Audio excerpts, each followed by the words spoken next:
धन्यवाद। आज दिनांक 4 मई 2020, कक्षा द्वादश, विषय सामान्य हिंदी। जैसा कि आप लोग पिछले 2-3 दिनों से द्वितीय अध्याय कैकेयी का अनुताप पढ़ रहे हैं। पाठ थोड़ा लंबा है, पद्यांशों की संख्या अधिक है, इसलिए समय लग रहा है और इसीलिए अभी वही पाठ चल रहा है। कल हम सभी लोग यहाँ तक पढ़ चुके कि कैकेयी भगवान राम से एवं सभा में बैठे अन्य सभी के समक्ष अपने पश्चाताप के शब्दों में यह व्यक्त कर रही है तो उसने जो भी कार्य किया वह सब मोह में, अपने पुत्र मोह में, अपने स्वार्थ के मोह में पड़ करके यह सब पाप या दोष या जो भी कार्य किया वह सब अपने स्वार्थ में पड़कर किया। लेकिन आज उसे अपने इस अपराध का बोध हुआ। वह अपने किए गए कार्यों के प्रति स्वयं घृणा व्यक्त कर रही है कि यह जो कार्य किया वह स्वार्थ के वशीभूत होकर के किया। इसलिए वह यह कहती है कि मेरे द्वारा किया गया कार्य इतना दोषपूर्ण है, इतना अन्यायपूर्ण है, इतना पापपूर्ण है, उसके लिए कोई भी अगर दंड दिया जाए तो वह दंड उसके सामने अत्यंत तुच्छ है। इसलिए वह अपने कार्यों के लिए दिए गए किसी बड़े से बड़े दंड से भी डरने वाली अब नहीं है, क्योंकि उसके कार्य के सापेक्ष उसको कोई भी दंड दिया जाए वह उसके सामने तुच्छ होगा। अब देखिए आगे क्या कहती है वह।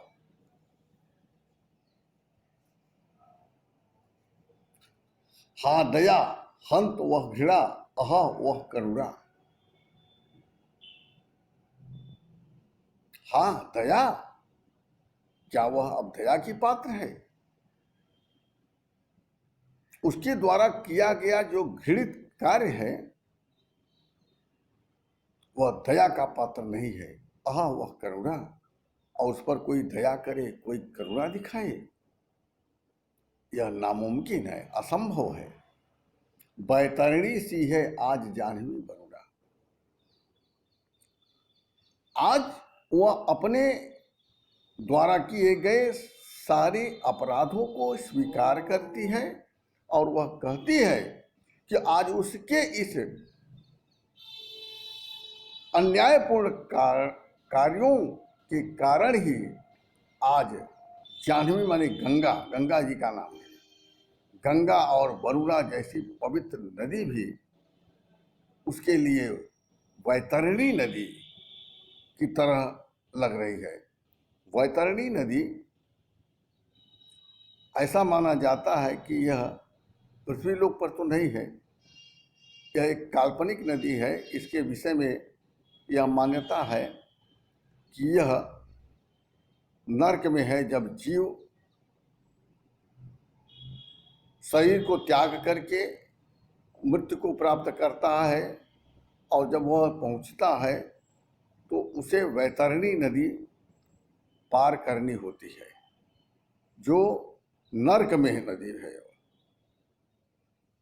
तो आज जाह्नवी यानी गंगा और वरुणा जैसी पवित्र नदी भी उसके लिए वैतरणी के समान है। क्यों? क्योंकि उसका जो किया गया कार्य वह बहुत घृणित है, स्वार्थ से परिपूर्ण है। सह सकती हूँ चिर नरक सुने सुविचारी। सुंदर विचार धारण करने वाले यहाँ पर बैठे लोग जो महापुरुष हैं, मनीषी हैं, विद्वान हैं, अध्यावासी हैं, गुरु जी हैं, कुलगुरु हैं, कुल पुरोहित हैं, या जितने लोग यहाँ पर जो सुविचारी सुंदर विचार प्रस्तुत करने वाले लोग बैठे हैं, वो उनके सामने वह अपने प्रायश्चित को व्यक्त करते हुए कह रही है कि सह सकती हूँ चिर नरक। तो वह अपने इस स्वार्थपूर्ण कार्यों के लिए, अन्यायपूर्ण कार्यों के लिए चिर नरक, बहुत दिनों तक नरक का भी भोग कर सकती है। पर मुझे स्वर्ग की दया दंड से भारी। यदि मुझे कोई मेरे इस अपराध के लिए दया करके यदि मुझे स्वर्ग का सुख दे दे, तो वह मेरे लिए दंड के समान लगेगा, क्योंकि वह अब अपने कार्यों के लिए प्रायश्चित करना चाहती है, अनुताप करना चाहती है। इसलिए वह यह चाहती है कि उस पर कोई करुणा या दया बिल्कुल प्रदर्शित न करे, क्योंकि वह अपने को इस योग्य नहीं समझ रही है, बल्कि वह कठोर से कठोर दंड को स्वीकार करके अपने प्रायश्चित को पूर्ण करना चाहती है। इसीलिए कह रही है ना कि यदि उस पर कोई दया करके इस समय स्वर्ग का सुख दे दे, स्वर्ग जैसा सुख दे दे, तो उसके लिए बहुत बड़ा दंड होगा, बल्कि दया या करुणा का पुरस्कार नहीं। लेकर अपना यह पुलिस कठोर कलेजा, मैंने इसके ही लिए तुम्हें वन भेजा। लेकर अपना यह कुलिस कठोर, कुलिस माने होता है वज्र, क्योंकि वह राम, लक्ष्मण और सीता को वन भेजते समय अपने कलेजे को वज्र से भी अधिक कठोर कर लिया था, क्योंकि अगर यह वज्र के समान कठोर न होता तो वह कभी भी भारत के लिए राजगद्दी मांग सकती थी। लेकिन राम, लक्ष्मण और सीता जैसे कोमल राजकुमारों के लिए वन न मांगती। तो वही आज कह रही है कि यह मैं अपने वज्र के समान कठोर हृदय को लेकर के, जिसके कारण उसी कठोर हृदय, वज्र के समान कठोर हृदय के कारण ही मैंने आपको वन भेजा। तो क्या वह मैं अभी तक उसका भार लेकर के उस वज्र के से अधिक, वज्र से भी ज्यादा कठोर हृदय को लेकर के वह अब भी उसके भार से दबी रहे, उसके भार को ढोती रहे। घर चलो इसी के लिए, न रूठो अवयव। इसलिए मैं अपने सारे दोष को, सारे अपराध को स्वीकार करती हूँ। लेकिन जिस भरत को आप निर्दोष कह रहे हैं, जिसके लिए आप यह कह रहे हैं कि जिसके उसके आशय की थाह मिलेगी किसको, जनकर जननी भी जान न पाई जिसको। और दूसरी बात, 100 बार धन्य वह एक लाल की माई, जिसने जना भरत, जिस माँ ने जना भरत जैसा भाई। तो जिस माँ ने भरत जैसे भाई, आप स्वीकार कर रहे हैं कि भरत एक आदर्श भ्राता है, निर्दोष है, इस घटनाक्रम में उसकी कहीं भी किसी भी प्रकार की कोई भूमिका नहीं है, तो मेरे लिए तो नहीं, क्योंकि मैं तो आपकी अपराधीन हूँ, मैं इस बात को स्पष्ट रूप से स्वीकार कर रही हूँ।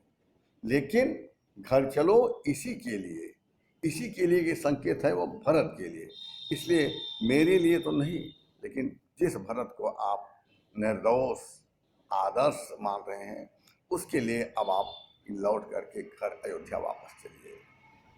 कुछ और कहूँ तो सुने, ये सब क्यों? घर चलो इसी के लिए, न रूठो अब यूं। तो अब नाराज आप मत होइए, क्योंकि सारी सच्चाई से आप अवगत हो चुके हैं। कुछ और कहूँ तो उसे सुनेंगे सब क्यों? यदि मैं अब अपने सफाई में, अपने साक्ष्य में कुछ और कहूँ तो लोग क्यों सुनेंगे? क्योंकि सब लोग मेरे कारण, सब लोग यह जान चुके हैं कि आज जो भी यह घटनाक्रम हुआ वह सब मेरे कारण है।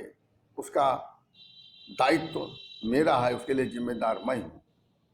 तो अब मैं कुछ कहना नहीं चाहती हूँ और न मेरी सफाई को कोई सुनना चाहता है।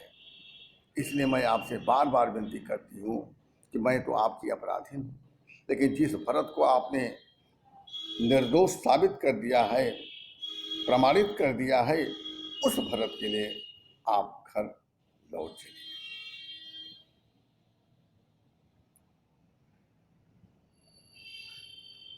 क्यों लौट चलिए भरत के लिए? क्योंकि अभी आपने इस सभा के मध्य में यह घोषणा करते हुए कहा है क्या कि मुझको यह प्यारा और इसे तुम प्यारे, मेरे दुगने प्रिय रहो न मुझसे न्यारे।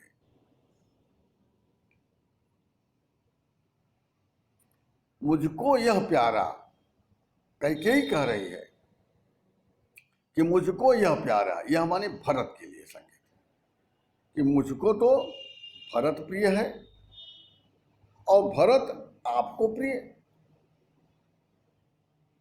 मुझको यह प्रिय और इसे तुम प्यारे और भरत को आप प्रिय। इसलिए आप मेरे लिए दुगने प्यारे हो गए। थोड़ा देखिए, सामान्य हिंदी में भी गणित आ गया कि मुझको भरत प्रिय और भरत को आप प्रिय, तो मेरा वाला प्रिय, मेरा प्रेम और भरत का प्रेम दोनों मिलाकर दुगना प्रेम हो गया। इसलिए वह कहती है कि आप मेरे दुगने प्रिय हो गए। कैसे? क्योंकि मुझे भरत प्रिय है और भरत को आप प्रिय है। तो मुझको यह प्यारा और इसे तुम प्यारे। भरत मुझको प्रिय है और भरत को आप प्रिय है, तो मेरे दुगने प्रिय, तो आप मेरे लिए दुगने प्रिय हो गए। इसलिए रहो न मुझसे न्यारे। इससे न्यारे माने अलग होना। इसलिए आप मुझसे अलग मत जाइए, आप मुझसे अलग मत होइए। मैं इसे न जानूं,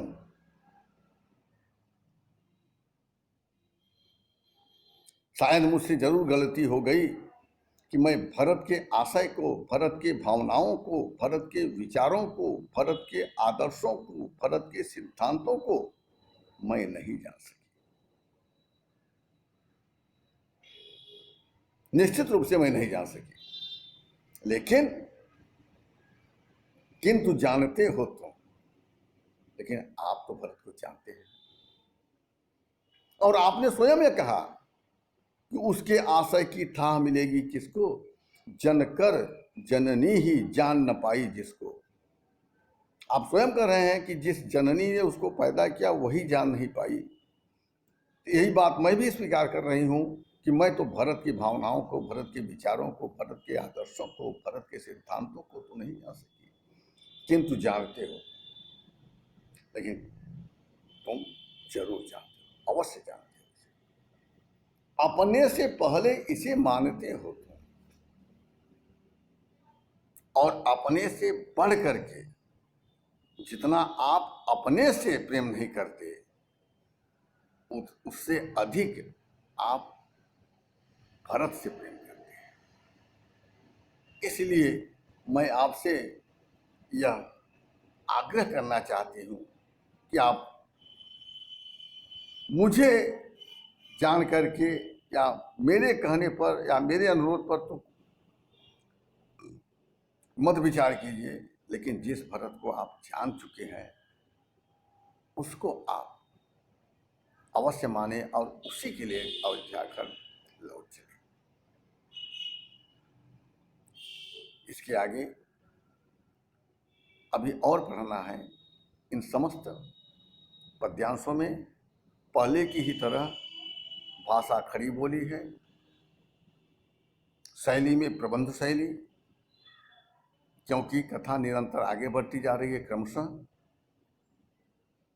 छंद में तुकांत युक्त पद्य है, रस में शांत रस और करुण रस है, अलंकार में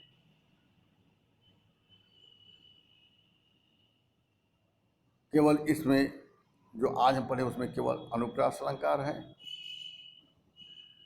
और गुण में माधुर्य गुण है।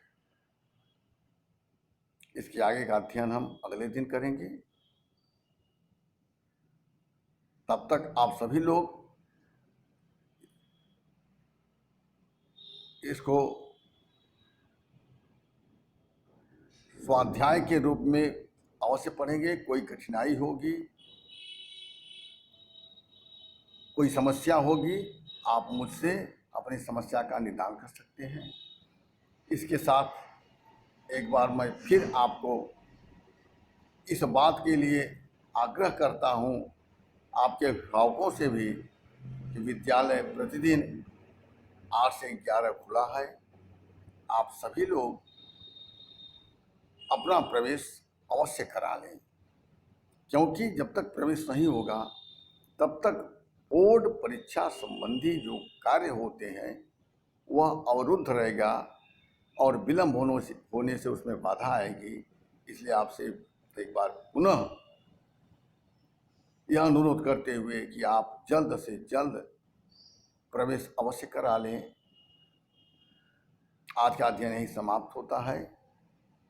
इस महामारी के संकट में आप सभी लोग जागरूक बनिए और आसपास अपने परिवार के सदस्यों को जागरूक कीजिए, और अपनी सरकार के द्वारा बनाए गए नियमों का पालन करते हुए